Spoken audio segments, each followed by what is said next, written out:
అందరికీ నమస్కారం. రాష్ట్రంలో కాంగ్రెస్ ప్రభుత్వం వచ్చి రాగానే మొట్టమొదటి రోజే కొలువు తీరిన మరుక్షణమే మొదటి సంతకంతో 2 లక్షల రుణమాఫీ చేస్తామని ఏదైతే ఉత్తర కుమార ప్రగల్భాలు పలికినారో అవన్నీ కూడా బూటకం, ఇదంతా పచ్చి దగా మోసం అని చెప్పి నేను మొన్ననే చాలా వివరంగా మీకు చెప్పడం జరిగింది. తదనంతరం మొన్నటి పత్రికా సమావేశం తర్వాత కూడా మేము ఆశించాం ప్రభుత్వం నుంచి నిజాయితీగా ముందుకొచ్చి చేయలేకపోయినాము, మా వల్ల కాలేదు, మేము ఇప్పటిదాకా చేసినవన్నీ కూడా చెప్పినవన్నీ కూడా అర్ధసత్యాలు, అసత్యాలు, మాకు ప్రభుత్వ నిర్వహణ అనేది చేత కావడం లేదు అని కనీసం ఓపెన్గా చెప్పినా చెప్పకపోయినా రుణమాఫీ అనేది మా వల్ల కాలేదు అని చెప్తారేమో అనుకున్నాం.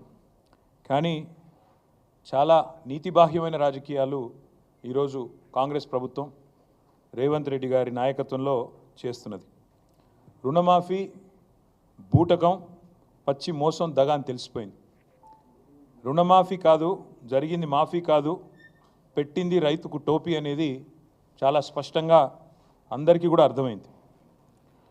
రవ్వంత రుణమాఫీ చేసి కొండంత డబ్బా కొట్టుకున్న ఈ ముఖ్యమంత్రి డొల్లతనం, ఆయన చాతగాంతనం, ఈ అబద్ధాల ముఖ్యమంత్రి నిజస్వరూపం 70 లక్షల మంది రైతుల సాక్షిగా బయటపడ్డది. రాష్ట్ర వ్యాప్తంగా ఈరోజు మీరు చూసినట్టయితే రైతుల ఆగ్రహంతో రగిలిపోతూ ఉన్నారు. రుణమాఫీ కాలేదు అని మండిపడతా ఉన్నారు. బ్యాంకులకు తాళాలు వేస్తూ ఉన్నారు. ఎక్కడికక్కడ ప్రభుత్వ కార్యాలయాలను ముట్టడిస్తూనే ఉన్నారు.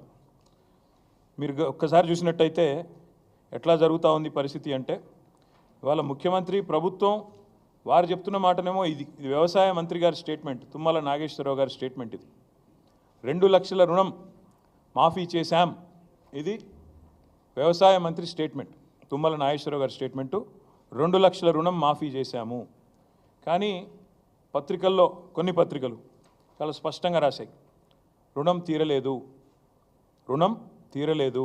ఎలా మోసం జరిగింది చెప్పారు, నేను కూడా వివరంగా చెప్తాను. రైతులతో మాట్లాడిచ్చారు. తర్వాత రైతులు రాష్ట్ర వ్యాప్తంగా రోడెక్కుతున్నారు, మాకెందుకు రుణమాఫీ జరగలేదు అని చెప్పి రైతులు రాష్ట్ర వ్యాప్తంగా రోడెక్కుతూ ఉన్నారు. ఎక్కడికక్కడ ఇవాళ రణరంగంగా రుణభంగం జరిగింది కాబట్టి రణరంగంగా రాష్ట్రంలోని ప్రతి గ్రామం కూడా మారిన పరిస్థితి. ఇవి మాఫీ మంటలు అనే పేరిట మాఫీ అని చెప్పి మోసం చేస్తున్న వైనం ఏదైతుందో దాని మీద ఒకవైపు, మరొక వైపు ఎక్కడికక్కడ నిరాహార దీక్షలు, ధర్నాలు, నిరసనలు. ఇది ఏ పార్టీ ప్రేరేపించింది కాదు. రైతులు స్వచ్ఛందంగా తమ కడుపు మంటతో ప్రభుత్వ కార్యాలయాల్లోకి, అదేవిధంగా బ్యాంకుల దగ్గర చేరి ఇవాళ ఎక్కడికక్కడ ప్రభుత్వ కార్యాలయాలను కూడా ముట్టడిస్తూ ఉన్నారు. ఇప్పుడు చూడండి, ఇది ఆగని అన్నదాతల నిరసనలు, ఒక ఫుల్ పేజ్ మొత్తంగా ఎక్కడికక్కడ రాష్ట్ర వ్యాప్తంగా రగులుతున్న పరిస్థితి ఇట్లా కనబడుతూ ఉంది. వాస్తవాలు ఇట్లా ఉన్నాయి. 4-5 రోజులుగా ఏ పత్రిక చూసినా, మరి టీవీ చూసినా రుణమాఫీ మీద రగులుతున్న రైతు లోకం, రైతు ఆందోళనలతో అట్టుడుకుతున్న రాష్ట్రం, సీఎం దిష్టిబొమ్మల ఊరేగింపులు, నిరసనలు, ఇవన్నీ కూడా ఒకవైపు కనబడతా ఉన్నాయి. గుండెలు మండి అన్నదాతల ఆందోళన చేస్తుంటే ఇవాళ పోలీస్ కేసులు పెట్టి, అక్రమ అరెస్టులు పెట్టి చేసి వారిని అణిచివేసే ప్రయత్నం చేస్తూ ఉన్నారు. మీరు ఇది చూడాలా దయచేసి అందరూ కూడా. ఆదిలాబాద్ జిల్లాలో తలమడుగు మండలంలో 13 మంది రైతుల మీద, బజార్ హత్నూర్ మండలంలో 4 రైతుల మీద కేసులు పెట్టడమే కాదు, ఇది ఎఫ్ఐఆర్ కాపీలు, these are the FIR copies.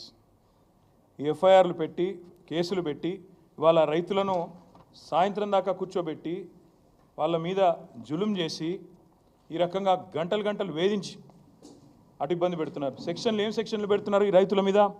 రుణమాఫీ జరగలేదు అని ఆందోళన చేస్తే 7 సంవత్సరాలు శిక్ష పడే విధంగా సెక్షన్ 126, 2 సంవత్సరాలు శిక్ష పడే విధంగా సెక్షన్ 189, 1 సంవత్సరం శిక్ష పడే విధంగా 223. ఇలా చాలా విచిత్రంగా attack on public servants, civil disobedience, ఈ రకమైన కేసులు రైతుల మీద 7 సంవత్సరాలు శిక్ష పడే విధంగా రైతుల మీద కేసులు పెడతా ఉన్నారు. ఇది వాస్తవం క్షేత్రస్థాయిలో ఉన్న పరిస్థితి. ముఖ్యమంత్రి గారేమో రుణమాఫీ చేసినాం, పాలాభిషేకాలు చేసుకోండి అని ఆయన ఉదరగొడతా ఉన్నాడు. ఇక ఇంకోవైపు వ్యవసాయ మంత్రి గారు 2 లక్షల రుణం అయిపోయింది, తీర్చేసినాం, ఇప్పుడే చూపెట్టాను మీకు ఆయన స్టేట్మెంటు, అయిపోయింది 2 లక్షల రుణమాఫీ అని ఆయన వ్యవసాయ మంత్రి తుమ్మల నాగేశ్వరరావు గారు. కానీ వాస్తవాలు దాచేస్తే దాగవు. ఇవాళ మంత్రులకు ముఖ్యమంత్రికి ఒక శృతి లేదు, సయోధ్య లేదు, సంయమనం అంతకంటే లేదు. దానికి ఒక చిన్న ఉదాహరణ ఇప్పుడు నేను మీకు చూపెడతాను, ఒకసారి ఆ వీడియో ప్లే చేయాలమ్మా.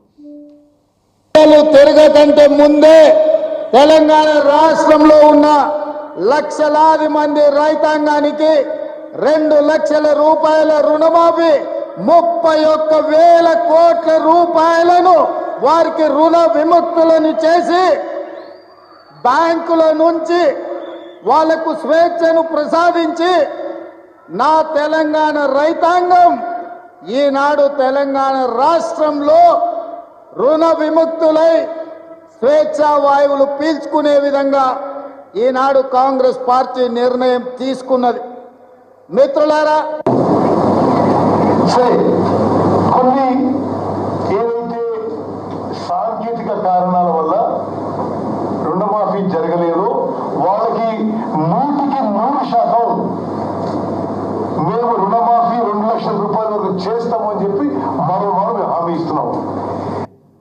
మీ అకౌంట్లలో మీ పేర్లలో వివిధ కారణాల చేత అర్హులైన రైతులకి తప్పకుండా మిగిలిన 12,000 కోట్లను కూడా మీ ఖాతాలకి రాబోయే రోజుల్లో ఈ ప్రభుత్వం చిత్తశుద్ధితో ఇవ్వటానికి ఉన్నది అని కూడా మరొక్కసారి మీకు గుర్తు చేస్తున్నాను. But his statistics is saying that so far only 7,500 crores only have been renewed and given to the farmers. So I request మీరు దాదాపుగా ముఖ్యమంత్రి గారు మాట్లాడిన మాట ఇప్పుడే నేను చూపెట్టాను, వ్యవసాయ మంత్రి తీయండి. వ్యవసాయ మంత్రి గారేమో 2 లక్షల రుణమాఫీ అయిపోయింది అని ఈ డాంబికాలు వ్యవసాయ మంత్రి. ముఖ్యమంత్రి అదే ఖమ్మం జిల్లాలో మీటింగ్ పెట్టి 2 లక్షలు ఇచ్చేసినాం, అయిపోయింది, 31,000 కోట్లు ఖతమైపోయింది, మీ అకౌంట్లో పడ్డాయి, ఇక మీరు సంబరాలు చేయండి, ఏట్లో దుంకండి ప్రతిపక్ష నాయకులు అని ముఖ్యమంత్రి. మరి ఇప్పుడే ఇంకా 3 మంత్రులు మాట్లాడినారు ఉప ముఖ్యమంత్రి గారితో సహా. బట్టి గారు ఏమన్నారు, ఆయన చెప్పిన లెక్కలింటే, బట్టి గారు చెప్పిన లెక్కలింటే రుణమాఫీ వట్టిదే అని స్పష్టంగా అర్థమైంది. రుణమాఫీ వట్టిదే, జరగనే లేదు అనే మాట స్పష్టంగా అర్థమైంది. ఉత్తమ్ కుమార్ రెడ్డి గారు చెప్పారు సాంకేతిక కారణాల వల్ల. సాంకేతిక కారణాలు ఏమి లేవు, మీరు ఎట్లా తప్పించుకుందామా అని చెప్పి ఆంక్షలు కొర్రీలు పెట్టి ఎట్లా ఎగరగొడదామా పేర్లు అని చెప్పి చేసిన దిక్కుమాలిన దివాలా కోరు రాజకీయం తప్ప ఇందులో సాంకేతికం లేదు, మన్ను లేదు. అది వారు చెప్తా ఉన్నారు, జరగలేదు, the loan waiver is not completed అని స్పష్టంగా ఉత్తమ్ కుమార్ రెడ్డి గారు చెప్తున్నారు. బట్టి గారేమో ఓన్లీ 7,500 క్రోర్సే రైతుల ఖాతాల్లో పడ్డాయని బట్టి గారు స్వయంగా బ్యాంకర్స్ మీటింగ్లో చెప్తున్నారు. పొంగులేటి శ్రీనివాసరెడ్డి గారు చెప్తున్నారు ఇంకా కాలేదు, 12,000 కోట్లు ఇవ్వాల్సి ఉంది, ఇస్తాము, ఎప్పటి లోపల ఇస్తామో ఆయనకు కూడా తెలియదు, ఏం తెలియదు, కానీ ఇస్తాము అని ఆయన ఉదరగొట్టడం. అసలు ఈ ప్రభుత్వం నడిపే వాళ్ళకి రుణమాఫీ విషయంలో స్పష్టత ఉందా లేదా, ఇచ్చింది ఒప్పుకుంది ఎంత అనే విషయం అసలు వీళ్ళకి తెలుసా తెలియదా? ఎందుకంటే చూస్తుంటే చీఫ్ మినిస్టర్, ఆయన డిప్యూటీ చీఫ్ మినిస్టర్, ఆయన కింద ఉండే మంత్రులు ఒకరికొకరికి సయోధ్య కానీ శృతి కానీ ఉన్నట్టు లేదు, ఇది స్పష్టం. మొత్తంగా వీళ్ళందరి డొల్ల మాటలు వింటే అర్థమైంది ఏంటంటే రుణమాఫీ సగం కాదు పావులా కూడా కాలేదు, కానీ మోసం మాత్రం పూర్తిగా జరిగింది, రైతులకు వంచన మాత్రం 100% జరిగింది. మాఫీ 20%, 30%, ధోకా 100%, ఇందులో ఏం డౌటే లేదు. ఇవాళ మళ్ళొక్కసారి వీళ్ళ దివాలా కోరు మాటలతో తేలిపోయింది. పెద్ద పెద్ద ఓటింగ్లు పెట్టారు ఊరంతా, రైతు స్వరాజ్యం అంటూ ఫ్రంట్ పేజీలో యాడ్సు, పెద్ద పెద్ద హోర్డింగులు. ఇది రైతు స్వరాజ్యం కాదు, రైతును ఏడిపిస్తున్న రాజ్యం, రైతును మోసం చేస్తున్న రాజ్యం అని మేము అంటా ఉన్నాం. అందుకే ఈ ముఖ్యమంత్రి, ఈయన మంత్రివర్గ సహచరులు, ఈయన ప్రభుత్వం చేస్తున్న మోసానికి వ్యతిరేకంగా రేపు బీఆర్ఎస్ పార్టీ ఆధ్వర్యంలో అన్ని మండల కేంద్రాలలో రేపు రైతులను కూడగట్టుకొని మా పార్టీ కార్యకర్తలు మేమందరం కూడా ధర్నాలకు పిలుపునిచ్చినాం. నేను ముందుగా ఈ ధర్నాకి పోయే ముందు మా నాయకులకు నేను విజ్ఞప్తి చేస్తా ఉన్నాను. మీరు నిరసనలకు శ్రీకారం చుట్టే ముందు నిన్న ముఖ్యమంత్రి మాట్లాడిన చిల్లర మాటలు, ఆయన అవాకులు చెవాకులు కారు కూతలు ఏదైతే దిగజారిన బజారు భాష వాడిండో తెలంగాణ తల్లిని ఉద్దేశించి తెలంగాణ తల్లి విగ్రహం పెట్టాలని మనం అడిగితే ఆయన ఏదైతే ఒక బజారు భాష వాడినాడో దానికి నిరసనగా రేపు ఎక్కడికక్కడ మీరు ధర్నాకి ఉపక్రమించే ముందు తెలంగాణ తల్లి విగ్రహం ఉంటే ఆ విగ్రహానికి పాలాభిషేకం చేయండి, నిరసనలో కూర్చోండి. ఒకవేళ అక్కడ విగ్రహం లేకపోతే మీ మండల కేంద్రాల్లో తప్పకుండా ఒక ఫ్లెక్సీ అన్న పెట్టి తెలంగాణ తల్లిది ఆ తల్లికి పాలాభిషేకం చేసి ఈ మూర్ఖుడిని క్షమించమని కోరి దయచేసి నిరసనలకు ఉపక్రమించమని చెప్పి మా నాయకులకు మా కార్యకర్తలకు నేను విజ్ఞప్తి చేస్తూ ఉన్నా. మా డిమాండ్ ఒకటే, ఈ డ్రామాలు నడవవు. ఇదేదైతే మాటల గారెడితో ఈరోజు రైతులను మోసం చేసే ప్రయత్నం చేస్తూ ఉన్నారో ఇది నడవదు. బీఆర్ఎస్ ఉన్నంత కాలం మేము భారత రాష్ట్ర సమితి మాత్రమే కాదు, భారత రైతు సమితి కూడా తప్పకుండా రైతుల పక్షాన మేము తప్పకుండా ఒకటే డిమాండ్ పెడతా ఉన్నాం. ఏ ఆంక్షలు లేకుండా రుణమాఫీ చేయాలి. అది ఎప్పటి లోపల చేస్తారో డేట్ కూడా చెప్పాలి. ఎందుకంటే ఇప్పటికే 2 సార్లు తప్పిన మీరు. డిసెంబర్ 9 అన్నారు, మాట తప్పారు. 15 ఆగస్టు అన్నారు, మాట తప్పారు. మీ డిప్యూటీ సీఎంఏ చెప్తా ఉన్నాడు 7,500 కోట్లు మాత్రమే రైతుల ఖాతాల్లో పడ్డాయని డిప్యూటీ సీఎం ఫైనాన్స్ మినిస్టరే స్వయంగా ఒప్పుకున్న పరిస్థితి, కన్ఫెషన్ స్టేట్మెంట్ ఇచ్చిన పరిస్థితి. కాబట్టి ఎప్పటి లోపల మీరు రుణమాఫీ పూర్తిగా చేస్తారు, ఎప్పటి లోపల మీరు ఈ ప్రాసెస్ కంప్లీట్ చేస్తారు, ఆంక్షలు లేకుండా. ఈ మాట ఎందుకంటా ఉన్నా అంటే మేము ప్రభుత్వంలో ఉన్ననాడు మేము రైతుల పట్ల మా ఆలోచన విధానం ఒకటే, కొత్తగా ఏర్పడ్డ రాష్ట్రంలో వ్యవసాయంలో సంక్షోభం ఉండొద్దు. తెలంగాణ రైతులు దశాబ్దాల పాటు కోరుకున్నది తెలంగాణ వస్తే మా బతుకు బాగుపడుతుందని కోరుకున్నారు. వ్యవసాయ స్థిరీకరణ జరగాలి, వ్యవసాయం స్థిరంగా మారాలి, దృఢంగా మారాలి, బలోపేతం కావాలి, రైతు కుటుంబం సంతోషంగా ఉండాలన్న ఉద్దేశంతో ఒకటి కాదు చాలా నిర్ణయాలు తీసుకున్నాం. నీటి తీరువ మొత్తం రద్దు చేసినాం, నీళ్లు పుష్కలంగా ఇచ్చాం. అది చెరువులు కావచ్చు, చెక్ డ్యామ్లు కావచ్చు, చిన్న చిన్న కుంటలు కావచ్చు, భూగర్భ జలాలను పైకి తెచ్చే ప్రయత్నం కావచ్చు, మేజర్ రిజర్వాయర్లు కావచ్చు, మేజర్ ప్రాజెక్టులు కావచ్చు, సమాంతరంగా ఏకకాలంలో ఇట్లాంటి కార్యక్రమాలు చేశాం. రైతుకు పెట్టుబడి ఇచ్చినాం. 72,000 కోట్ల రూపాయల పెట్టుబడి రైతుకు అందించిన మొట్టమొదటి ప్రభుత్వం స్వతంత్ర భారతదేశ చరిత్రలో రైతు బంధు పథకం ద్వారా కేసీఆర్ గారి ప్రభుత్వం. అదేవిధంగా 2 దఫాలుగా రుణమాఫీ చేశాం. 9.5 ఏళ్లలో దాదాపు 30,000 కోట్ల రూపాయల రుణం కూడా మాఫీ చేసినాం. అదే మాదిరిగా రైతులకు సకాలంలో విత్తనాలు ఇచ్చినాం. కరోనా లాంటి సంక్షోభ సమయంలో కూడా ఊరూరికి కొనుగోలు కేంద్రాలు పెట్టి బ్రహ్మాండంగా రైతుల్లో ఒక భరోసా నింపినాం. అదేవిధంగా 24 లక్షలు వస్తుండేనండి మొత్తం ప్రొక్యూర్మెంట్ FCI నుంచి. మనకు వచ్చే అలాట్మెంటు 20 లక్షలు అంత ఉంటుండే 2014లో.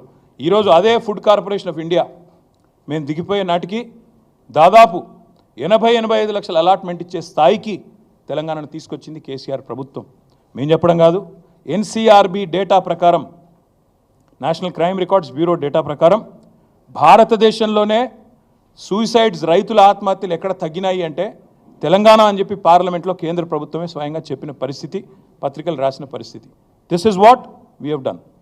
రైతుకి ఏం చేసిండు కేసీఆర్ అంటే ఇక 10 ఏళ్లలో భరోసా నింపిండు, వ్యవసాయ విస్తరణ చేసిండు, మొత్తంగా రైతుకు పెట్టుబడి ఇచ్చి, కడుపు నిండా కరెంట్ ఇచ్చి, ఫ్రీగా నీళ్ళు ఇచ్చి, నీటి తీరువ రద్దు చేసి, భూమి శిస్తు రద్దు చేసి, ఇవన్నీ కూడా తీసేసి రైతులో ఒక భరోసా నింపి, చెరువులు కుంటలు ఎప్పటికప్పుడు నింపేది మేము ఒక పద్ధతి ప్రకారం, ఒక వ్యూహం ప్రకారం వ్యవసాయ స్థిరీకరణ వైపు మరి ముందుకు పోయినాం. కాబట్టే ఇలా తెలంగాణ రైతు మేము దిగిపోయినాడు బాగుండే. కానీ మీరు ఏం చేస్తున్నారు ఈరోజు ఆంక్షలతో? మీరు ఒక మాట అంటా ఉన్నారు, వ్యవసాయ స్థిరీకరణ చేసే క్రమంలో మేము చూడలేదు. రైతు పెద్దవాడా, చిన్నవాడా, రైతు ఉద్యోగ, ITPIయా, మేము చూడలే అవన్నీ. తెలంగాణ రైతు ఎవరైనా రైతే. ఎందుకంటే రైతు కింద మళ్ళీ రైతు కూలీలు ఉంటారు, ఆయన చుట్టూ ఆధారపడ్డ ఒక ఈకోసిస్టమ్ ఉంటుంది. వాళ్ళందరూ బాగుండాలంటే చిన్న పెద్ద అని కటింగ్లు పెట్టాలి, కొర్రీలు పెట్టాలి, ఆంక్షలు పెట్టాలని మేము చూడకుండా రైతును రైతుగా చూసి వ్యవసాయ స్థిరీకరణనే లక్ష్యంగా మేము ముందుకు పోయినాం. కాబట్టే తెలంగాణ ఈరోజు పంజాబ్ను, హర్యానాను తలదని వ్యవసాయంలో వరి ధాన్యం ఉత్పత్తిలో భారతదేశంలో అగ్రభాగాన ఉన్నది. కానీ మీరు ఇవాళ పూటకో మాట, రోజుకొక కొత్త ఆంక్ష. మీ మంత్రివర్గ సహచరులే చెప్తున్నారు కదా ముఖ్యమంత్రి అసలు 100% రుణమాఫీ కాలేదు, ఇది బోగస్ అని చెప్తున్నారు. ఒకరోజేమో విచిత్రమైన మాటలు. మీకు చిన్న ఎగ్జాంపుల్ చెప్తాను. ఎన్ని విచిత్రమైన మాటలు అంటే 17,14 మందికి రుణమాఫీ కాలేదని ఒకరోజు అంటారు, 30 లక్షల మందికి కాలేదని రైతులు చెప్తా ఉన్నారు. అందుకే మేము క్షేత్రస్థాయిలో కూడా పరిశీలనకు పోయినాం. లాస్ట్ ప్రెస్ మీటింగ్లో మీకు చెప్పాను, కొడంగల్ నుంచే ప్రారంభిస్తామని చెప్పాను. నేను కొడంగల్ డేటా మొత్తం తెచ్చిన. కొడంగల్లో ఒక మండలి చెప్తాను, మీరు కూడా బోర్ కావద్దు, మొత్తం డేటా ఇస్తా చూసుకోండి. కోస్గి అని ఒక మండలం ఉంటుంది, ఇప్పుడు అందులోకెళ్ళి ఇంకో మండలం కూడా ఏర్పాటు చేసింది. కోస్గి ఉమ్మడి మండలం, గుండుమాల్ మండలని ఇంకోటి అందులోనే మా ప్రభుత్వం ఉన్నప్పుడే ఏర్పాటు చేసినాం. కోస్గి అనే మండలం ఒక ఎగ్జాంపుల్ చెప్తాను నేను మీకు, దాన్ని బట్టి మీరు అర్థం చేసుకోవచ్చు. ముఖ్యమంత్రి సొంత నియోజకవర్గం పరిస్థితి ఇది. కోస్గి ఉమ్మడి మండలంలో మొత్తం 4 బ్యాంకులు ఉన్నాయండి, 5. 2 SBI బ్రాంచులు ఉన్నాయి, 2 తెలంగాణ గ్రామీణ వికాస బ్యాంకులు ఉన్నాయి, అదేవిధంగా 1 Mahabubnagar DCC bank single window, మొత్తం 5 బ్యాంకులు. ఈ 5 బ్యాంకుల్లో మొత్తం కలిపి ఉన్న ఖాతాలు ఎంత అంటే 20,239. 20,239. 3 విడతలుగా ముఖ్యమంత్రి నియోజకవర్గంలో ఈ కోస్గి మండలంలో ఇప్పటివరకు ఎంతమందికి రుణమాఫీ అయింది అంటే, అది కూడా పాక్షికంగానే అయింది, మొత్తం కాలే. 8,527 మందికి మాత్రమే అయింది. 3 విడతలుగా.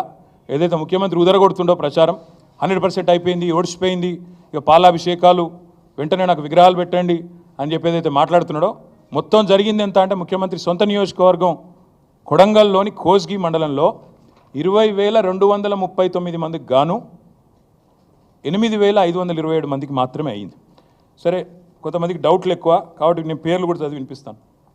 కోస్గి మండలం భక్తిమల్ల అనే గ్రామంలో 988 మంది రైతులు, బుజ్జారం గ్రామంలో 579, మీర్జాపూర్లో 641, ఆమ్లికుంటలో 528, ఇట్లా మొత్తం 26 గ్రామాలలో 20,239 మంది రైతులు. మా డేటా ఇక మొత్తం ఇక్కడ ఉంది, మీకు ఇస్తాను. రైతుల పేర్లు, వాళ్ళ అకౌంట్ నెంబర్లు. ఇది ఒక్క కొడంగల్, ఒక్క కోస్గి, నాట్ కొడంగల్, ఇది ఒక్క కోస్గి, ఒక్క మండల్ కథ. ఇదే కథ, ఇది ముఖ్యమంత్రి నియోజకవర్గం కాబట్టి కొద్దిగా ఎక్కువ చేసినాము. ఇంకా ఇంతకంటే వరస్ట్గా ఇవాళ ప్రతి ఊరిలో, ప్రతి మండలంలో వాస్తవ పరిస్థితి ఉన్నది. ఇంకొక మాట కూడా మీకు చెప్తాను, వీళ్ళు ఎంత మోసగాళ్ళు, ఎంత దుర్మార్గులు వీళ్ళని చెప్పడానికి ఈ మాట చెప్తా ఉన్నాను. వీళ్ళు చెప్తారు రేషన్ కార్డు మీద ఒకవేళ 2-3 ఉంటే కుటుంబంలో ఒకళ్ళకి చేసిన మొదలని చెప్పిండ్రు. ఇగో ఇది కూడా ముఖ్యమంత్రి నియోజకవర్గం, ఆయన కాన్స్టిట్యున్సీ. మా నరేందర్ అన్న, మా రామకృష్ణ ఎక్స్ఎమ్మెల్యే నరేందర్ రెడ్డి గారు, మా సోదరుడు మాజీ గ్రంథాలయ సంస్థ చైర్మన్ రామకృష్ణ గారు వివరాలన్నీ కూడా తెచ్చిచ్చినారు. SBI బొమ్మరాజ్పేట్, ఇది కూడా కొడంగల్ కాన్స్టిట్యున్సీ. ఇక 4 పేర్లు చెప్తాను. ఈ ఊరు పేరు ఎరుపుమల్ల, మండలం బొమ్మరాజ్పేట్, కాన్స్టిట్యున్సీ కొడంగల్. ఇక్కడ ఒక కుటుంబం ఉందండి, కోట యాదగిరి గారి కుటుంబం. ఆయన కుటుంబంలో 4 కుటుంబ సభ్యులు ఉన్నారు. కోట యాదగిరి గారి పేరు మీద 1,60,000 రూపాయల రుణం ఉన్నది. ఇది SBI బొమ్మరాజ్పేట్. కోట శారద, ఆయన సతీమణి, ఆమె పేరు మీద 1,60,000 ఉంది. వాళ్ళ కొడుకు అశోక్, పెద్ద కొడుకు, ఆయన పేరు మీద 1,84,000 రూపాయలు ఉంది. ఇంకో కొడుకు అభిలాష్ కుమార్, ఆయన పేరు మీద 1,50,000. అకౌంట్ నెంబర్లతో సహా నేను ఇస్తాను మీకు. ఒక కుటుంబంలో ఒకవేళ 2-3 ఉంటే మొదలు ఒకరికి మాఫీ చేస్తాం, తర్వాత మిగతా వాళ్ళకి చేస్తామని మీరే చెప్పినారు. ఇది ముఖ్యమంత్రి నియోజకవర్గం ఎరుపుమల్ల అనే గ్రామం, SBI బొమ్మరాజ్పేట్, కోట యాదగిరి గారి కుటుంబం. కావాలంటే మీడియా కూడా పోయి విచారించుకోవచ్చు, వాళ్ళ అకౌంట్ నెంబర్లతో సహా ఇక్కడ ఉంది. ఇది మొత్తం కొడంగల్, ఇది ఒక మండలం చరిత్ర. ఇది బొమ్మరాజ్పేట మండలంలో ఒక రైతు కుటుంబం యొక్క వ్యవహారం. వాస్తవాలు ఇట్లా ఉన్నాయి, వీళ్ళ డైలాగులు బిల్డప్ ఏమో ఇట్లా ఉంది. అందుకే మేము ఈ ప్రభుత్వాన్ని డిమాండ్ చేసేదల్లా ఒకటే, పాస్బుక్లో పేరు చక్కగా లేవని, లేదా ఉద్యోగులని, ఇవన్నీ ముందు చెప్పలేదు కదా మీరు. ఉద్యోగులకు ఇవ్వమని చెప్పారా మీరు ముందు? ఉపాధ్యాయులు, ఉద్యోగులు ఇవాళ మాకు మెసేజ్ పంపుతా ఉన్నారు, అన్న మా గ్రూపులలో చర్చ జరుగుతున్నది, చాలా మోసం ఇది, ఉద్యోగులను మోసం చేసిండు, ఉపాధ్యాయులను మోసం చేసిండు, ముందు చెప్తే బాగుండు కదా అని చెప్తూ ఒక ఉద్యోగ మిత్రుడు నాకు ఫోన్ కూడా చేసి మాట్లాడినాడు. ఆయన అన్న మాట, అన్న మరి రుణమాఫీకే ఇన్ని కథలు పడుతుండు, మరి రేపు రైతు బంధు కథ కూడా గింతేనా, అందులో కూడా కోసి పారేసులేనా అందరినీ అడుగుతాడు. నేను పక్కా చెప్తున్నా, ఈ పచ్చి మోసగాళ్ళ ప్రభుత్వం ఇది, దగా ప్రభుత్వం. 49,000 కోట్లకెళ్ళి కథ మొదలైంది, ఇవాళ 7,500 కాడ ముగిసింది. 49,000 కోట్లు అన్నారు డిసెంబర్లో మీరే, ఇవాళ 7,500 అంటే 7వ వంతు, 1/7 ఇంత మోసం. అందుకే నేను అనేది, డిసెంబర్లో 49,000 కోట్ల రుణాలు ఉన్నాయి, వ్యవసాయ రుణాలని చెప్పింది మీరా కాదా? ప్రభుత్వం చెప్పాలా. 49,000 కోట్ల రుణాలు ఉన్నాయని చెప్పిన మాట వాస్తవమా కాదా? రైతుల ఖాతాల్లో 7,500 మాత్రమే పడ్డాయని చెప్పింది కూడా మీరా కాదా? చెప్పాలా ఈ ప్రభుత్వం. అదేవిధంగా నాకైతే డౌట్ వస్తూ ఉంది వీళ్ళ వ్యవహారం చూస్తూ ఉంటే.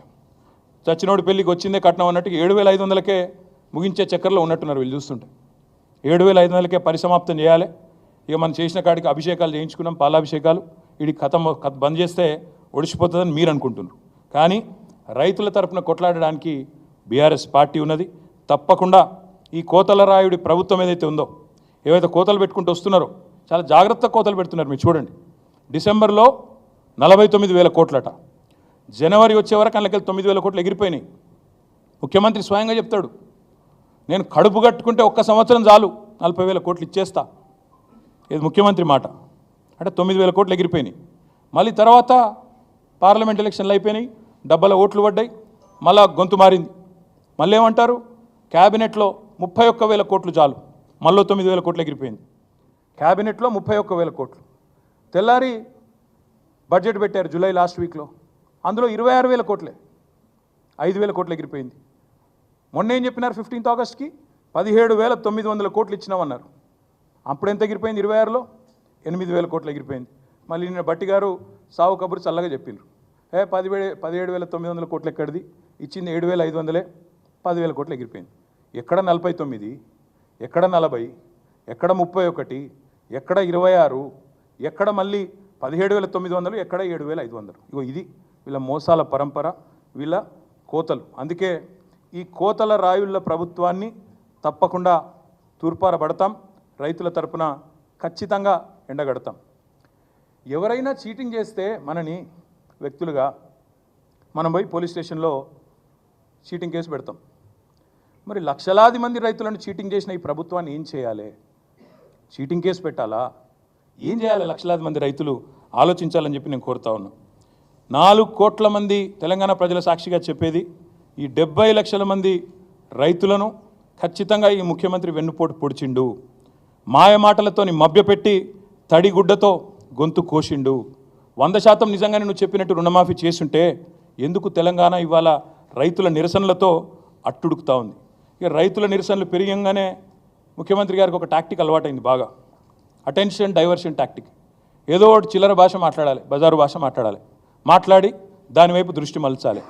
దరిద్రం ఏంటంటే ఆయన బూతులు మాట్లాడతాడు, నికృష్టంగా మాట్లాడతాడు, దాన్ని రాసేవాళ్ళు ఉన్నారు, చూపెట్టేవాళ్ళు ఇంకా అదో పైశాచిక ఆనందం. కేసీఆర్ని తిట్టంగానే చూపెట్టి సంబరపడే కొన్ని మీడియా సంస్థలు, కొన్ని అందరిని అంటలేను, ఇక అదో రోగం ఉంది ఇక్కడ ఈ రాష్ట్రంలో. ఎందుకంటే వాళ్ళకి తెలంగాణ ఇష్టం లేదు, తెలంగాణ అస్తిత్వం ఇష్టం లేదు. కాబట్టి సహజంగా కేసీఆర్ని తిడితే సంకలు గుద్దుకుంటూ అరే బాగా తిట్టిండు అని సంబరపడే కొంతమంది సన్నాసులు ఎవరైతే ఉన్నారో వాళ్ళకి నేను చెప్తా ఉన్నా, మేము అటెన్షన్ డైవర్ట్ కాం, మేము బరాబర్ రైతులతోనే ఉంటాం. ఆయన ఎన్ని చిల్లర మాటలు మాట్లాడినా, ఎంత బజారు భాష మాట్లాడినా, తన వికృత స్వరూపాన్ని ఎంత బయట పెట్టుకున్నా మేము మాత్రం రైతుల కోసమే రణం చేస్తాం, రైతులతోనే ఉంటాం. మేము ఖచ్చితంగా ఎంబడబడతాం. ఇవాళ ఒకటి కాదు మోసం, చూడండి ఒకసారి. రైతు భరోసా పెంచుతా అన్నాడు, ఎగ్గొట్టిండు. రుణమాఫీ అన్నాడు, మోసం చేసిండు. బోనస్ అన్నాడు, బోగస్ అయిపోయింది. కానీ వదిలిపెట్టం, ఇచ్చేదాకా ఎంబడబడతాం. రైతులకు కరెంట్ అన్నాడు, 24 గంటల కరెంట్ అన్నాడు, ఎక్కడుందో మాకే తెలియదు. అందుకే ఈ రైతు ద్రోహి ప్రభుత్వాన్ని వదిలిపెట్టకుండా వెంటాడుతాం, వేటాడుతామని చెప్పి విజ్ఞప్తి చేస్తూ ఉన్నా. అందుకే రేపటి నుంచి మా పోరాటం రేపు మొదట అడిగే, డెడ్లైన్లు మారుస్తూ ఉన్నారు, హెడ్లైన్లను మేనేజ్ చేస్తూ ఉన్నారు. మాకు అర్థమవుతూ ఉంది, రైతులకు కూడా అర్థమవుతూ ఉంది. హెడ్లైన్ మేనేజ్మెంటు, ఆస్ట్రేలియా పర్యటనలు మేము కూడా చూస్తున్నాం, రైతులు కూడా చూస్తూ ఉన్నారు. కాబట్టే నేను చెప్పేది, ఖచ్చితంగా ఈ ప్రభుత్వం ఏదైతే తేదీ చెప్పిందో 15 ఆగస్ట్ అని, మాఫీ చేయనందుకు మాఫీ మాంగో, కిసానోసే మాఫీ మాంగో పెళ్ళే చేయలేదు, చేతగానోళ్ళం సన్నాసం నుంచి ఒప్పుకోకపోతే, మీరు ఇచ్చిన మాట కనుక నిలబెట్టుకోకపోతే వదిలిపెట్టం, వేటాడతాం. అక్రమ కేసులు, అరెస్టులు ఉపసంహరించుకోండి. ఆ ఎఫ్ఐఆర్లు ఏవైతే తలమడుగులో చేశారో రిజిస్టర్, మా ఎమ్మెల్యే అనిల్ జాదవ్ గారు నా దృష్టికి తీసుకొచ్చారు. నేను ఎస్పీ గారు కూడా మాట్లాడినా, ఉపసంహరించుకోండి నేను విజ్ఞప్తి చేస్తా ఉన్నా. రైతుల మీద కేసు పెట్టడం మంచిది కాదు. మరి రైతు డిక్లరేషన్లని పోజులు కొట్టి ఇప్పుడేమో పోలీస్ స్టేషన్లో పెడతామంటే ఊరుకోము, తప్పకుండా రైతుల పక్షాన్ని నిలబడతాం. అందుకే నేను అనేది, ఈ ప్రభుత్వాన్ని ఒకవేళ ఇట్లాగే మేము కేసులు పెడతాం, భయపెడతాం, ఏదో ఒకటి చేసి నడిపిస్తామంటే భవిష్యత్తులో ఇది మొదటి అడుగు మాత్రమే. భవిష్యత్తులో అవసరమైతే జైలు బరో కార్యక్రమాన్ని కూడా పిలిపించేదాకా కూడా వెనకాడం, వదిలిపెట్టం. ఎంతమందిని పెడతావు జైల్లో? లక్షలాది మందిని పెడతావా? రైతులని లక్షలాది మంది మా కార్యకర్తలను పెడతావా? దగాబడ్డ రైతుల తరపున దండు కడతాం, కొట్లాడతాం. రుణమాఫీ జరిగేదాకా రైతులతో కలిసి రణం చేస్తాం. అన్నదాతల ఆందోళనలకు కూడా అండగా నిలబడతాం. ఈ దగాకోరు సర్కారును వదిలిపెట్టం, విడిచిపెట్టం. తప్పకుండా మాయమాటల ప్రభుత్వం మీద తప్పకుండా మా పోరాటం కొనసాగుతుందని తెలియజేస్తూ, ఈ రేవంత్ రెడ్డి చీటింగ్ మీద మా ఫైటింగ్ ఆగదు. ఆయన డెడ్లైన్లు మార్చి హెడ్లైన్లు మేనేజ్ చేసి తప్పించుకుంటా అనుకుంటే మా అటెన్షను, మా ఏకాగ్రత దెబ్బ తీయలేరు. తప్పకుండా ఈ రుణమాఫీ జరిగేదాకా బీఆర్ఎస్ పార్టీ రేపటిది మొదటి స్టెప్ మాత్రమే. నేను ఈ డేటా మొత్తం కూడా మీకు ఇస్తాను. ఈ కొడంగల్ డేటా ఇస్తాను, పరిశీలించుకోండి. కొండారెడ్డిపల్లె డేటా అడిగాం, ముఖ్యమంత్రి సొంత ఊరు. అక్కడ కూడా 30-40% కూడా కాలే. మా బాలరాజు గారు చెప్తా ఉన్నారు. కానీ బెదిరిస్తున్నారు, బ్యాంకు మేనేజర్లను బెదిరించుడు. బీఆర్ఎస్ వాళ్ళు అనౌన్స్ చేసినారు, కొండారెడ్డిపల్లి వస్తామన్నారు, కొడంగల్ వస్తామన్నారు, ఇస్తే మీ తాట తీస్తాం అని కలెక్టర్లు ఫోన్ చేసి బెదిరిస్తూ ఉన్నారు. ఇదేనా రాజకీయం?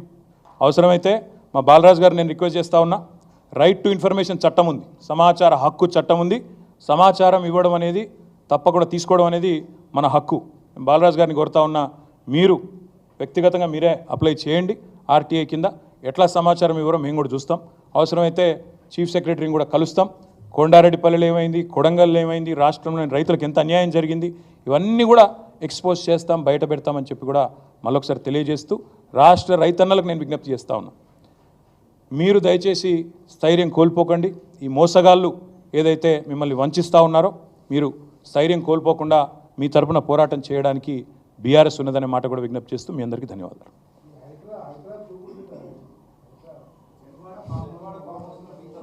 మీకు రైతులంటే పట్టలేదా? ఇంతసేపు రైతుల సబ్జెక్ట్ చెప్తే మీరేమో హైడ్రామా. నేను ఒకటే చెప్తా ఉన్నా, నాకంటూ పాపం కొంతమంది మీడియా మిత్రులకు కూడా తెలియదు. మీరు కొండలరెడ్డి మాయలో, రేవంత్ రెడ్డి మాయలో ఉన్నారు కొంతమంది. మీకు నేను చెప్తా ఉన్నా, వాళ్ళు ఎవరో మీరే అనుకోండి, నేను చెప్పాల్సిన అవసరం లేదు. ఈ మాయలో ఉన్న వాళ్ళు ఎవరైతే ఉన్నారో, నాకంటూ ఏ ఫామ్ హౌజు లేదు, స్పష్టంగా చెప్తా ఉన్నా. నా మిత్రుడు ఒక ఆయనకి ఫామ్ హౌస్ ఉంటే నేను లీజ్ మీద తీసుకున్నమాట వాస్తవం. ఒక 7-8 ఏళ్ళ నుంచి లీజ్ మీద ఉన్నమాట వాస్తవం. ఒకవేళ అది ఎఫ్టీఎల్లోనో బఫర్లోనో ఉంటే నా మిత్రుడికి నేను చెప్తా, దగ్గర ఉండి అవసరమైతే నేను కూడా పోయి, ఎందుకంటే నేను లీజ్ మీద ఉన్నా కాబట్టి అక్కడే ఉండి నేను దగ్గరుండి కూలగొట్టించి వస్తా. ఒకవేళ అందులో ఏమైనా తప్పు ఉంటే, ఎఫ్టీఎల్లో బఫర్లో ఉంటే నేనే దగ్గరుండి కూలగొట్టించి వస్తా. కానీ నేను కాంగ్రెస్ ప్రభుత్వాన్ని ఒక మాట అడుగుతా ఉన్నా, సరే ఇలా ఏమైనా తప్పు ఉంటే కూలగొట్టరు, నో ప్రాబ్లం, కూలగొట్టండి, దానిలో నష్టమేం లేదు, వెల్కమ్. మంచి జరుగుతున్నప్పుడు అందరం ఆహ్వానించాల్సింది. కానీ నేరుగా అక్కడి నుంచి బయలుదేరి నాతో పాటు రండి, మంత్రులు, పెద్ద పెద్ద కాంగ్రెస్ లీడర్లు, ఎఫ్టీఎల్లలో బఫర్లలో కట్టిన రాజభవనాలు నేను కూడా తీసుకొని మీ అందరం కలిసిపోదాం. నాతో పాటు మీరు కూడా రండి మీడియా, నేను దగ్గరుండి తీసుకొని పోతా. నిన్న మొన్నటి నుంచి నేను కూడా చూస్తూ ఉన్నా సోషల్ మీడియాలో ఎట్లా బ్రహ్మాండంగా జూములు పెట్టి మరీ తీసినారు. గూగుల్ ఎర్త్తో, అది గూగుల్ మ్యాప్స్ ఏందో కానీ చాలా చక్కగా పెద్ద పెద్ద కాంగ్రెస్ నాయకులు పేర్లు చెప్పమంటారా? రెవెన్యూ మంత్రి గారు పొంగులేటి శ్రీనివాసరెడ్డి గారు, తర్వాత కేవీపీ రామచంద్రరావు గారు, ఆ తర్వాత పట్నం మహేందర్ రెడ్డి గారు ఎఫ్టీఎల్లో, తర్వాత ఇంకెవరున్నారబ్బా, సుఖేందర్ రెడ్డి గారు కౌన్సిల్ చైర్మన్ గారు, తర్వాత మన ఉన్నారు మధు యాష్కి గారు, ఇంకా చాలామంది ఉన్నారు. ఇంకొకటి కూడా ఉంది, రేవంత్ రెడ్డి గారిది కూడా ఏడుందో నేను చూపెడతాను మీకు. మీరు వస్తా అంటే రేవంత్ రెడ్డి వ్యవహారం కూడా చూపెడతా. ఎక్కడుందో మీకు శాటిలైట్ మ్యాప్లు పంపుతా, చూసుకోండి. నేనేమంటున్నా అంటే ఐ వెల్కమ్. ఎక్కడ నా పేరు మీద ఏదో మీడియాలో ఏదో వేసేసి ఏదో జరిగిపోయింది, ఏమో అయిపోతుంది, ఆడేమైనా తప్పు ఉంటే కొట్టండి, నేను ఎందుకు వద్దంట. వెల్కమ్. నా పేరు మీద ఏ ప్రాపర్టీ లేదు, లీజ్ మీద నేనున్నాను. మా ఫ్రెండ్ నన్ను తిట్టుకుంటాడు కావచ్చు ఈ మాట చెప్పినందుకు, ఇంతెందుకు మాట్లాడినవరా నాయన నువ్వు అని, జీవితాంతం తిడతాడు కావచ్చు, పర్వాలేదు. నేను తప్పు జరిగితే దాన్ని కూల్చడంలో నేను దగ్గరుండి సహకరిస్తా. ఆడికెళ్ళి అట్లే కలిసిపోదాం. అదే హైడ్రానో అమీబానో ఏదో ఉందిగా, దాన్ని తీసుకొని ఆడికెళ్ళే పోదాం. పోయి సీదా మనం పొంగులేటి శ్రీనివాసరెడ్డి గారితో మొదలు పెడదాం, ఎందుకంటే మంత్రి గారు కదా, వాళ్ళ తమ్ముడు కూడా అక్కడే ఉన్నాడు FTLలో. కూలగొడదాం, చలో ఒకటే రోజు మనందరం ప్రజలకు పారదర్శకంగా ముందుండి నిలబడదాం. మీరు మేము, నాకు ఎలాంటి ఇబ్బంది లేదు, ఎలాంటి అభ్యంతరం లేదు. They want to take some action, let them take.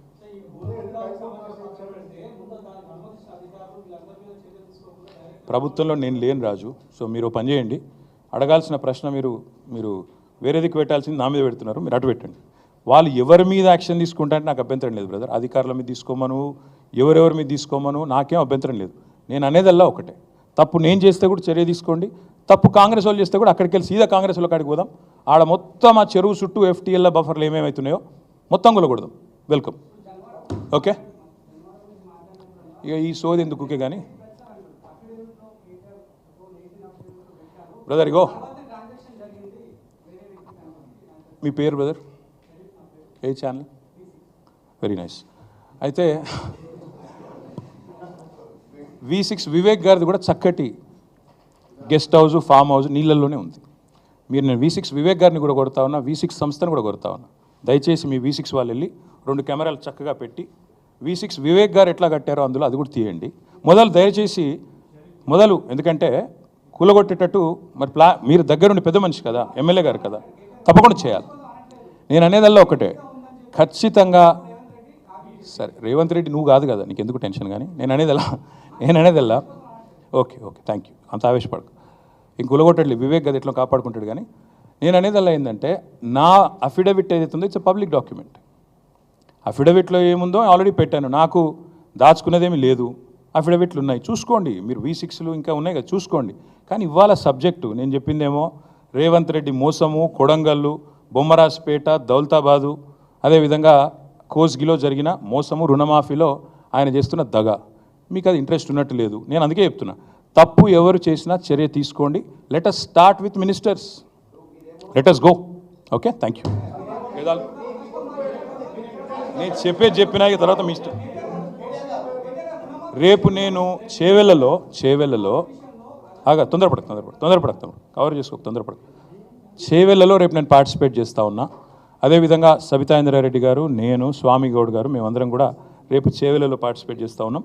మా నాయకులు, మా ఎమ్మెల్యేస్ కానీ, MLCs కానీ, MPs కానీ, అదేవిధంగా మిగతా మిత్రులు కానీ అందరూ కూడా రాష్ట్ర వ్యాప్తంగా తమ నియోజకవర్గాల్లో కొన్ని చోట్ల, ఉదాహరణకు సురేష్ రెడ్డి గారు రేపు బోధనలో పాల్గొనబోతూ ఉన్నారు. అదేవిధంగా బాజిరెడ్డి గోవర్ధన్ గారు బాన్స్వాడలో పాల్గొనబోతూ ఉన్నారు. వర్ధన్నపేటలో నేను అక్కడ కొంతమంది MLCలను డెప్యూట్ చేశాం. ఇట్లా పార్టీ గతంలో ఇన్ఛార్జీలుగా ఉండి కొంతమంది పార్టీ మారిన వాళ్ళు ఎక్కడైనా ఉంటే, లేదా ఎమ్మెల్యేలు ఎవరైతే కొంతమంది ఈ మధ్యన కాంగ్రెస్లో చేరారో వాళ్ళ ప్రాంతాలలో ఇతర నాయకులను డెప్యూట్ చేశాము. ఆ లిస్ట్ అంతా కూడా మీకు కావాలంటే విడుదల చేస్తాము. మీరు వేస్తే సంతోషిస్తాము. Thank you.